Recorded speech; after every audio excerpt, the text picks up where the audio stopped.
जब भी प्रेम और त्याग की बात की जाती है तो भगवान श्री कृष्ण और श्री राधा जी का नाम सबसे पहले आता है।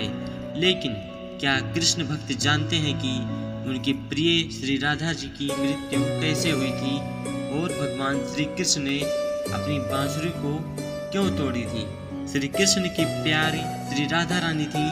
श्री कृष्ण की केवल दो चीजें सबसे ज्यादा ही प्रिय थीं, एक बांसुरी तो दूसरी राधा जी। कृष्ण की बांसुरी की धुन ही थी जिससे राधा कृष्ण की तरफ खिंची चली गई। राधा की वजह से कृष्ण जी बांसुरी को हमेशा अपने पास रखते थे। भले ही श्री कृष्ण और राधा जी का मिलन न हो सका, लेकिन उनकी बांसुरी हमेशा एक सूत्र में बंधे रखी। श्री कृष्ण के जितने भी चित्र मिलते हैं उनकी बांसुरी जरूर रहती है। श्री कृष्ण से राधा जी पहली बार तब अलग हुई थी जब मामा कंस ने बलराम और कृष्ण को आमंत्रित किया। वृंदावन के लोग यह खबर सुनकर दुखी हो गए। मथुरा जाने से पहले श्री कृष्ण राधा से मिले थे। राधा कृष्ण के मन में चल रही गतिविधि को जानती थी। राधा को अलविदा कहकर कृष्ण उनके दूर चले गए। कृष्ण राधा से वादा करके गए थे कि वो वापस आएंगे, लेकिन कृष्ण राधा के पास वापस नहीं आए। उनकी शादी रुक्मिणी से हो गई। रुक्मिणी भी कृष्ण को पाने के लिए बहुत जतन किए। श्री कृष्ण से विवाह के लिए वो अपने भाई के खिलाफ चली गईं। रुक्मिणी ने श्री कृष्ण को एक प्रेम पत्र भेजा कि वो आकर साथ ले जाएं। इसके बाद ही कृष्ण रुक्मिणी के पास गए और उनसे शादी की। कृष्ण के वृंदावन छोड़ने के बाद से ही राधा रानी का वर्णन बहुत कम हो गया था। राधा और कृष्ण जब आखिरी बार मिले थे तो राधा ने कृष्ण से कहा था कि भले ही वो उनसे दूर जा रहे हैं, लेकिन मन से कृष्ण हमेशा उनके साथ ही रहेंगे। इसके बाद कृष्ण मथुरा चले गए और कंस और बाकी राक्षसों का वध किया।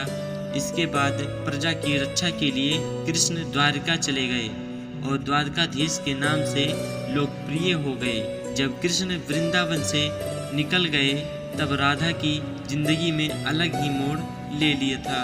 राधा की शादी एक यादव से हो गई थी। राधा ने अपने दाम्पत्य जीवन की सारी रस्में निभाई और बूढ़ी हो गई।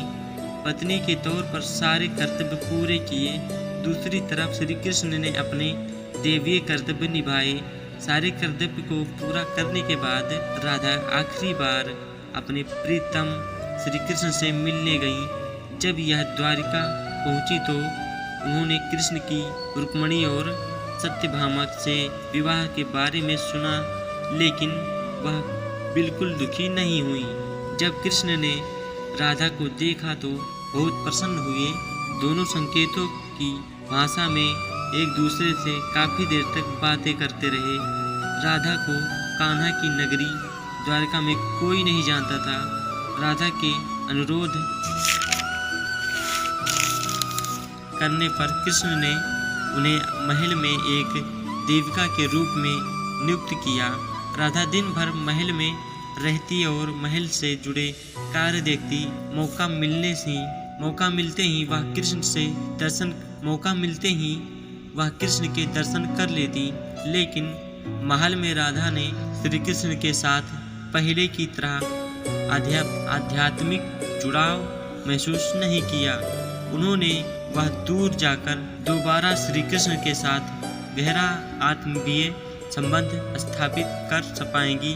उन्हें नहीं पता था कि वे कहाँ जा रही हैं, लेकिन श्री कृष्ण को पता था। धीरे धीरे समय बीतता गया और राधा बिल्कुल कमजोर और अकेली हो गई थी। उस समय भगवान श्री कृष्ण की आवश्यकता पड़ी।